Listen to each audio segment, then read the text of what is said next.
প্রচণ্ড গরমে তিতা ডাল খাওয়ার স্বাদই আলাদা। মুখে রুচি না থাকলে আর একঘেয়ে ডালের স্বাদ পাল্টাতে এভাবে গন্ধরাজ লেবু ও পাতা দিয়ে উচ্ছের এই ডাল তৈরি করে নিন।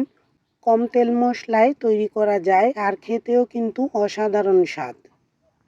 অতিরিক্ত গরমে অনেক সময় খেতে ইচ্ছে করে না, তখন উচ্ছে দিয়ে এই ধরনের তিতা ডালের রেসিপি তৈরি করে নিন।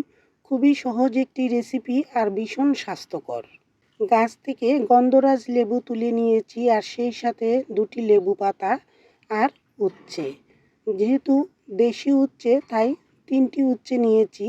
হাইব্রিড উচ্ছে হলে উচ্ছের পরিমাণটা বাড়িয়েও দিতে পারেন। আর একসাথে লেবু পাতা, লেবু এবং উচ্ছে এই 3টা উপকরণ একসাথে নিয়েছি, তাই উচ্ছের পরিমাণটা কম দিলেই ভালো হয়। উচ্ছে এবং লেবু পাতলা করে কেটে রেখেছি আর পাকা বিচিগুলো সরিয়ে রেখেছি। ডাল ভালো করে ধুয়ে রেখেছি। কড়াইতে অল্প জল এবং লবণ দিয়ে হালকা আঁচে ঢেকে রাখছি প্রায় 10 মিনিটের মতো। মসুর ডাল যত ভালো সেদ্ধ হয় ততই পাতলা ডাল রান্না করা সহজ হয়, আর পাতলা ডাল হলে এই রান্নার স্বাদও বেড়ে যায়। ইচ্ছে করলে মসুর ডালের পরিবর্তে মুগ ডালও নিতে পারেন। 10 মিনিট হালকা আঁচে ঢেকে দেওয়ার ফলে ডাল অনেকটাই সেদ্ধ হয়ে এসেছে। চামচ দিয়ে আবারও ভালো করে ঘুটে নিয়েছি। মসুর ডাল যত পাতলা হয় ততই ডালের স্বাদটাও বেড়ে যায়, আর পাতলা ডাল রান্নার জন্য এভাবে হালকা আঁচে চুলায় রেখে দিলে দীর্ঘ সময় ডাল খুব ভালো সেদ্ধ হয়। ভালো করে গুটিয়ে নেওয়ার পর পরিমাণ মতো জল দিয়েছি। যেহেতু পাতলা ডাল তাই জলের পরিমাণটা বাড়িয়ে দিয়েছি, আর সেই সাথে পরিমাণ মতো হলুদ।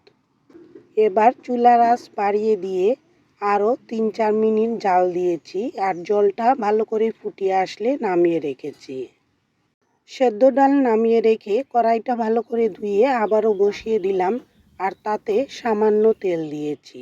তেলের পরিমাণ নিজেদের রুচি ও পছন্দ অনুযায়ী বাড়িয়ে বা কমিয়ে দিতে পারেন। আর এই রান্না খুবই হেলদি একটি রান্না। কম তেল দিলেও রান্নার স্বাদ কিন্তু কমে না। তেল গরম হয়ে আসার পর উচ্ছেগুলো অল্প লবণ হলুদ দিয়ে একটু কড়া করে ভেজে নিচ্ছি। পাতলা উচ্ছে ভাজতে বেশি সময় লাগে না, 2 থেকে 2.5 মিনিট সময়ের মধ্যেই ভাজা হয়ে এসেছে। আর ভাজা উচ্ছেগুলো এবার তুলে রেখেছি। দেশি উচ্ছের এমনিতেই নিজস্ব স্বাদ এবং ঘ্রাণ আলাদা, আর একটু ভেজে দিলে ঘ্রাণটা খুব সুন্দর পাওয়া যায়। এবার কয়েকটি শুকনো মরিচ হালকা ভেজে নিয়েছি আর সেই সাথে দিয়ে দিলাম 2টি লেবু পাতা। লেবু পাতা ধুয়ে ভালো করে মুছে তেলে দিয়েছি, কারণ লেবু পাতা তেলে দিলে গায়ে ছুটে আসার ভয় থাকে, তাই খুব সাবধানে ভালো করে মুছে দিতে হবে। সেই সাথে 1 চা চামচের মতো সরিষা ফোড়ন দিয়ে সামান্য সময়ের জন্য ঢেকে রেখেছি, তাহলে সরিষাটা বাইরে যাবে না। সরিষা খুব তাড়াতাড়ি ফুটে আসে আর ঢাকনাটি তুলেই সাথে সাথে তুলে রাখা ডালটা ফোড়ন দিয়ে দিলাম। ডাল সেদ্ধ করার সময় অল্প লবণ দিয়েছিলাম। এবার লবণটা চেখে দেখে পরিমাণ মতো লবণ দিয়েছি আর নেড়ে চেড়ে দিয়ে ভেজে রাখা উচ্ছে এবং লেবুগুলো দিয়ে দিলাম। ভাজা উচ্ছে ও লেবু একদম শেষ দিকে দিয়েছি, তাহলে খুব বেশি তিতাও হবে না আর বেশি জাল দিলে স্বাদও পাওয়া যায় না। উচ্ছে ভাজা ও লেবু দিয়ে দেওয়ার সাথে সাথেই ডালটা নামিয়ে রেখেছি। বেশি জাল দিলে উচ্ছে বা লেবুর ঘ্রাণটা কমে আসে, তখন খেতেও ভালো লাগে না। তৈরি হয়ে গেল গন্ধরাজ লেবু, লেবু পাতা এবং উচ্ছে দিয়ে তিতা ডাল। গরমে এই ধরনের পাতলা ডাল খুবই ভালো লাগবে আর স্বাস্থ্যের জন্য খুবই ভালো। রেসিপিটি দেখার জন্য ধন্যবাদ। আবারও দেখা হবে। সবাই ভালো এবং সুস্থ থাকবেন।